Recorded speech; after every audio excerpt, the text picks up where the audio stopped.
નમસ્કાર ગુજરાત વરસાદની આગાહી ઉપર એક મોટા મિત્રો સમાચાર આવી ગયા છે।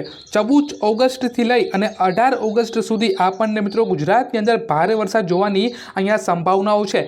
14 ઓગસ્ટની વાત કરીએ આપણે તો અહીંયા દાહોદ, વડોદરા, છોટાઉદેપુર, નર્મદા, સુરત, ભરૂચ, ડાંગ, વલસાડ, દમણ આ બધા વિસ્તારોમાં મિત્રો આપણને ભારે વરસાદ જે છે મિત્રો તે જોવા મળી શકે છે। 15 ઓગસ્ટ એટલે કે જન્માષ્ટમી છે ત્યાંની વાત કરીએ આપણે તો પાટણ, મહેસાણા, સાબરકાંઠા, ગાંધીનગર, અમદાવાદ, મહીસાગર, દાહોદ, છોટાઉદેપુર, સુરત, ડાંગ અને તાપી ત્યાં આપણને મિત્રો 5 થી 10 ઇંચ સુધીની વરસાદની શક્યતા ધરાવે છે।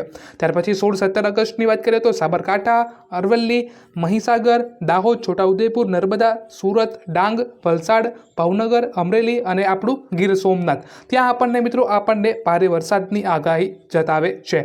18 ઓગસ્ટે સૌથી વધારે વરસાદ 18 ઓગસ્ટના રોજ આપણને મિત્રો જોવા મળશે, જેમાં અમરેલી, ભાવનગર, બોટાદ, ગીર સોમનાથ, પાટણ, મહેસાણા, સાબરકાંઠા, અરવલ્લી, ભરૂચ, દાહોદ, નર્મદા, સુરત, ડાંગ અને તાપી આ બધા વિસ્તારોમાં આપણને મિત્રો વધારે વરસાદ જોવા મળશે। નવી કાંઈ પણ અપડેટ મિત્રો આવે છે, નવી કાંઈ પણ ફેરફાર આવે છે તો અમે ચેનલ ઉપર તરત જ તાત્કાલિક જ મૂકી દઈશું।